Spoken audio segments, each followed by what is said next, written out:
Hey everyone, it's Annie and welcome back to my channel. I've been trying to make more YouTube videos, but I actually got a puppy around 2 months ago. His name is Pudding and I love him. He's super cute. It's been a lot of fun training and playing with him, but he's also been a handful and I've been really busy with him. I definitely plan on continuing to make more YouTube videos in the future. Probably gonna make some puppy videos as well, just because I've spent so much time with him and I feel like I've learned a lot about puppies. Today, I wanted to talk about the best Japanese drugstore beauty. I'll never forget the first time I walked into a Don Quixote in Tokyo and being completely overwhelmed with all the different products on display. If you've ever been to Japan, you know how drugstores are everywhere and have a variety of products. Everything from beauty to skincare to even home products. There's always so much to look at, and it's one of my favorite activities to do every time I'm in Japan. Something also really unique about these Japanese drugstores is that in the beauty section, you can find all sorts of brands there. There are very common drugstore brands such as Biore, but there's also brands that are considered more premium such as SK-II. And you can always find them all under one roof, which I found to be really convenient and interesting because in other countries, such as the United States, where I'm based, for example, typically the more premium and luxury brands are only really available at department stores only or specialty retailers such as Sephora or Ulta. It's very rare to see these brands mixed in with drugstore brands, although Ulta is slowly becoming the destination for that. Japanese drugstore beauty is one of my favorite category of products, so let's dive in. So let's start with makeup. The first makeup brand I want to talk about is Heroine Make. Heroine Make is probably one of the biggest drugstore Japanese makeup brands, and they're just so famous for how well their mascaras and their eyeliners work. And personally, I'm a huge fan of both. Heroine Make has the best eyeliners and mascaras, period. Their mascaras and eyeliners are not only very pigmented, but they're also super long lasting as well. Almost a little too long lasting because sometimes I actually find it difficult to remove my Heroine Make eyeliner and mascara at the end of the day. My favorite mascara from Heroine Make would definitely have to be the Volume and Curl Advanced Mascara. Heroine Make has quite a few different types of mascaras. My favorite would be the Volume and Curl one because my lashes are really short and straight, so I can use all the help I can get with volume and holding that curl. With other mascaras, one of my biggest gripes would be that the curl doesn't hold all day. And gradually throughout the day, I find that even though my lashes were curled and looked great in the morning, they kind of slowly become straight again through the day. That's not the case with Heroine Make. The pigmentation and the curl stays there the entire time I'm wearing it. This Volume and Curl mascara is my favorite mascara because it makes such a dramatic difference on my lashes. If I do around 1 to 2 coats of this mascara, it literally looks like I'm wearing false lashes, which is crazy, and I've never gotten that effect from any other mascara. And the cherry on top of this Heroine Make mascara, at least for my lashes, is that the curl actually holds all day. Typically with other mascaras, what I see is after I curl my lashes and I apply the mascara, the curl is there and it looks great, but throughout the day, it kind of just straightens out because normally my lashes are very straight and they kind of point down, kind of like typical Asian lashes. So I love how the Heroine Make mascara, not only does the color last all day, but the curl also lasts all day. And I'll be forever repurchasing this mascara unless I find a better one. It's currently my holy grail. Okay, now let's get into skincare. So the first skincare product that I want to talk about would have to be the Suisai Beauty Clear Powder. So the packaging looks like this, and it comes with 23 individually wrapped pods of a powder cleanser. And I love this powder cleanser.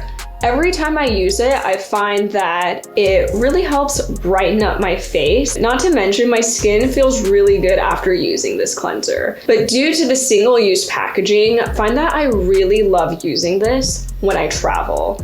It helped save me so much space in my skincare bag. I don't need to pack, you know, my full-size facial cleanser or like my mini cleanser, whatever I'm using at the time. I can just pack either one or a few of these pods, depending on how many nights I'm gonna be gone.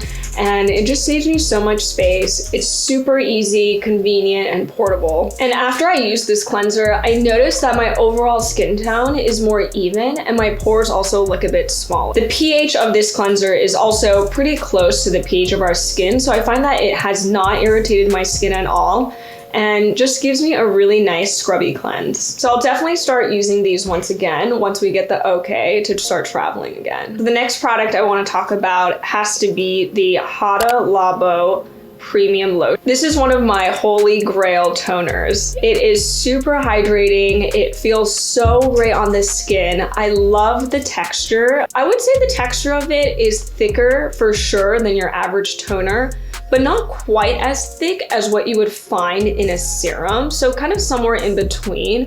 But I just love the way that this feels on your skin and it just sinks into your skin so quickly. This is definitely one of my favorite toners to either layer or use the 7 skins method with on days where I find that I just want to focus on hydrating my skin. This toner uses 7 different types of hyaluronic acid to really ensure your skin is hydrated. This toner has actually recently been reformulated, and I haven't tried the reformulated version of the premium lotion, but just given my thoughts on the rest of the line, I'm sure it's gonna be wonderful, and I'm really excited to try the new version. Another 2 products that I love from Hada Labo would definitely have to be their foaming cleanser and their cleansing oil. The foam cleanser is a really gentle, simple, and no frills cleanser. There's not a lot of bells and whistles in terms of ingredients or scent, but I always find myself coming back to the Hada Labo foam cleanser because it just gives my skin such a nice cleanse. Another product that I love from Hada Labo would also be the cleansing oil. Very similar to the foam cleanser in the sense that it's a very basic, gentle, and no frills cleansing oil. All of Hada Labo's products are formulated without fragrance or alcohols, so hopefully for those sensitive skin type people out there, this is a brand that will work for your skin. I do really like this next cleansing oil I'm going to be talking about, which is the FANCL Mild Cleansing Oil. And typically in, you know, these Japanese drugstore beauty videos, you'll see that the DHC cleansing oil is always championed. But for me, the DHC cleansing oil just felt a little too thick on my skin, and it felt like after I washed it off, there was still some sort of like film left on my skin. So I just really didn't like that feeling. Even though the DHC cleansing oil is really nice, I think that would work best for someone with very dry skin. I really like the FANCL cleansing oil because it's fragrance free and it's a touch thicker than the Hada Labo cleansing oil. And I really like the way that it just emulsifies onto my skin. And I found that it removed makeup pretty well. The downside of the FANCL cleansing oil is it doesn't have any preservatives in it. So once you open up a bottle, you really have to finish it within 6 months or the product is gonna go bad. So every time I open a FANCL cleansing oil, I definitely make sure to constantly use it until I'm done because I don't wanna waste any product. But that's just a downside of not having preservatives in your product. It's super fresh, there's no preservatives, so of course it's gonna go bad faster than another skincare product that does have preservatives in it. The FANCL cleansing oil also uses really unique ingredients such as soybean oil and meadow foam oil to really make sure that your makeup is dissolved and melted off. Okay, so next is DHC. The one product that I do love from DHC would be their lip cream. I'm pretty obsessed with lip balms. If there's any sort of new lip balm or lip mask, I'm definitely the first in line to buy it because for me, my lips are always dry and I'm always looking for a great lip product to hydrate. Also, I find that I lose my lip balms a lot and it's a product category I'm really obsessed with, so I always like to have a bunch of lip balms on hand ready to use whenever I want. I love the component of the DHC lip cream. It's in a classic tube, which is awesome. There's a lot of popular lip balms and lip masks out there that are in the tub format, which, you know, I'm okay with, but for me personally, I just really prefer my lip balm slash mask coming in a tube for sanitary reasons. I really do not like dipping my finger in any sort of pot or jar just because the clean freak inside of me feels like I'm getting it dirty. It's just nice to have a lip balm in a tube component because the application is really easy and mess-free. I also hate it when you have like a little bit of leftover lip balm on your fingers and, you know, you have to go wash that off. I find that to be really annoying, so if I can avoid that, I totally will. So the DHC lip balm has olive oil, squalane, and vitamin E to really nourish and hydrate your lips. And after applying this product, I can really feel it sink into my lips and really hydrate it. Versus with other lip balms and lip masks, sometimes I find that it doesn't really sink into my lips. It's more just sitting on top and giving me the illusion that it's moisturized, but it's really not. I know they've also launched this lip cream in colored tints, and I actually haven't tried those yet, but that's something I'm definitely going to be looking into, and let me know if you guys would like to see a review on that. So the next product I want to talk about would be the Minon Amino Moist Essential Sheet Mask, and this is one of my favorite sheet masks of all time.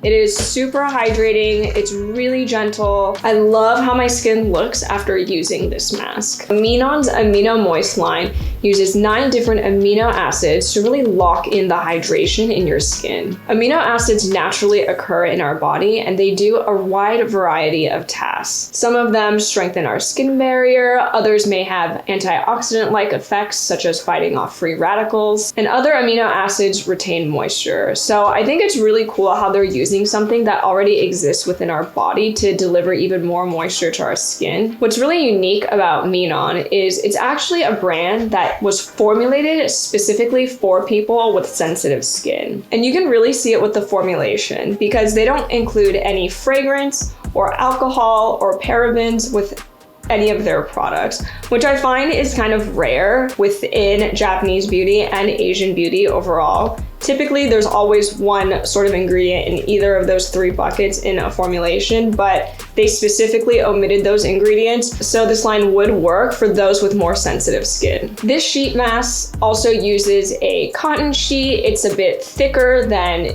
what you would find with like a Taiwanese sheet mask, for example.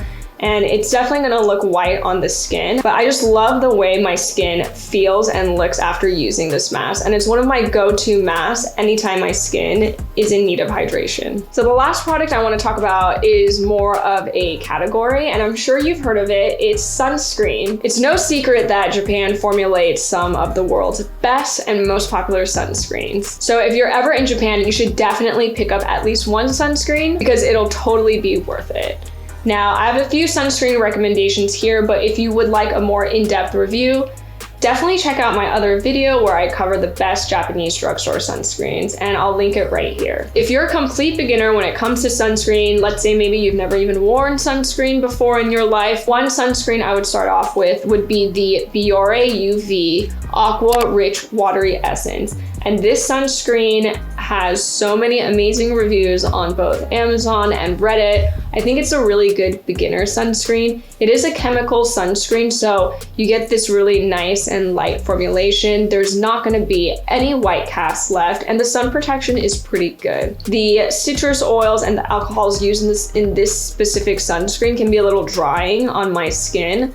So I prefer something more like this Suncut UV Protect Gel. I actually got this from my last trip to Japan, and I really like this one because it is SPF 50 plus, PA++++, of course.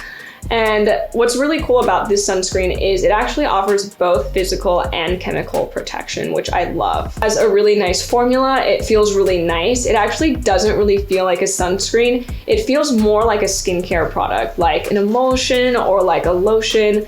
So I just love using that on my face. Another really popular Japanese sunscreen would definitely have to be the Anessa Perfect UV Sunscreen Skincare Milk. SPF 50, of course. This one also has both physical and chemical protection, which is awesome.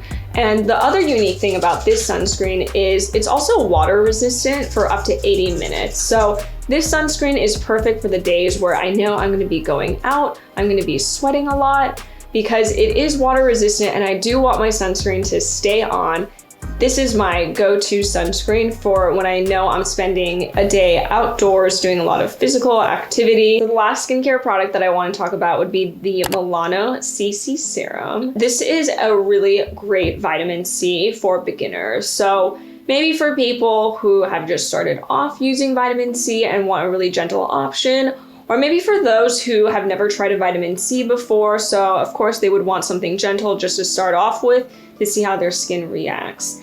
And I love the Melano CC because it's also formulated with vitamin E. And vitamin E works so synergistically with vitamin C. They make each other stronger when paired together, so I'm always also looking out for the inclusion of vitamin E when I'm looking at vitamin C serums. The formulation of this serum is really nice. It feels more like an oil serum than I would say a traditional serum. Unfortunately, Melano CC doesn't share the exact percentage vitamin C this product is, but if I would have to guess, I would guess it would probably be around 5% just based on my experience with other vitamin C serums that I've used before in the past. This product does really help brighten my skin, but for me, my skin now, since I've been using vitamin C for so long, it needs something a bit stronger. So I like to look for vitamin C's in the 10 to 15% range.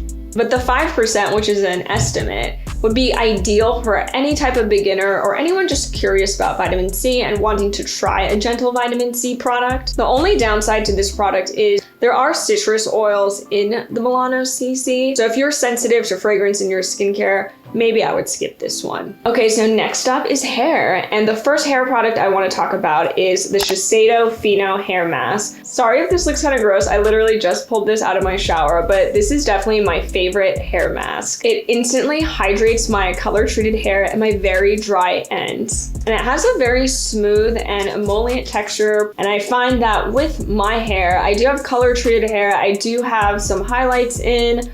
My hair used to be a lot more colored, but just given the pandemic, letting my natural hair grow out more just so I don't have to, go to the salon for root touch-ups. When my hair is feeling particularly dry and straw-like, I love using the Shiseido Fino hair mask as more of a leave-in product. So after shampooing and conditioning, I'll use the hair mask as like kind of a final conditioner, which is typically how I use it.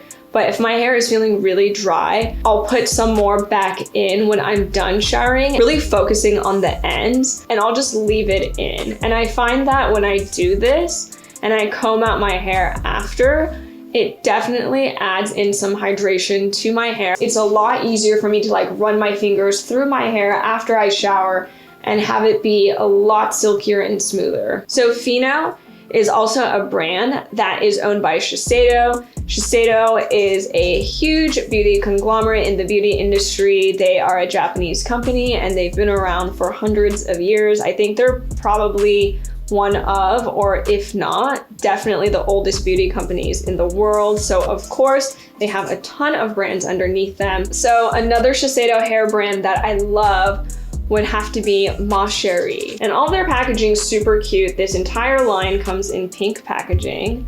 The two products that I really, really like, the first one is called Perfect Shower. And there's a few different types of Perfect Showers. There's one for if your hair is wavy. There's another one for if your hair is straight. So this is a really great product to kind of refresh and hydrate your hair in between washes. So for me personally, I shampoo around 2 to 3 times a week. So in between washing my hair, I always use dry shampoo because I get very oily roots. But in addition to oily roots, what happens to my hair if I don't wash it is it'll get really dry. So I really like using an oil on the ends of my hair where it's the driest, but on the rest of my hair, the Perfect Shower is great for kind of just refreshing your hair in between dry shampoo washes. I really like how it's like it's kind of like a hydrating mist for your hair. And you can see that the spray is pretty fine. I really like the spray on it. The Perfect Shower also has UV protection in it.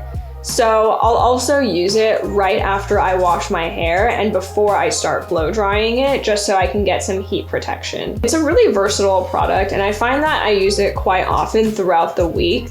The one thing about Perfect Shower and actually Cherie as a brand is that there definitely is a scent and it is kind of strong. So once you apply it, you can definitely smell it in your hair, but obviously through the day it'll fade. But fragrance is really personal and I know there are certain fragrances that can turn people off. So just keep that in mind. The way that I would describe the Cherie fragrance would be kind of like a sweet, fruity, floral. To me, it smells really good, so I don't really mind the fragrance. So if you're really sensitive to fragrance and you don't like fruity or sweet or floral smells, then I would definitely skip. I also really love the Cherie hair oil. Packaging is in a shape of like a little jewel and it's all pink. It's the same scent as the Perfect Shower. This is a kind of thinner hair oil, but I find it to be really hydrating. I love using it on my ends, and since I really enjoy the scent of Cherie, on the days, you know, when we could go out before, I wouldn't even have to really use perfume. I was just fine applying Cherie products in my hair and having that be my perfume. If you're into using hair products that can also double as your perfume, then I would definitely encourage you to check out Cherie. So those were all of my favorite Japanese drugstore beauty products. Have you tried any of these products? Let me know in the comments below, and I'll see you in the next video.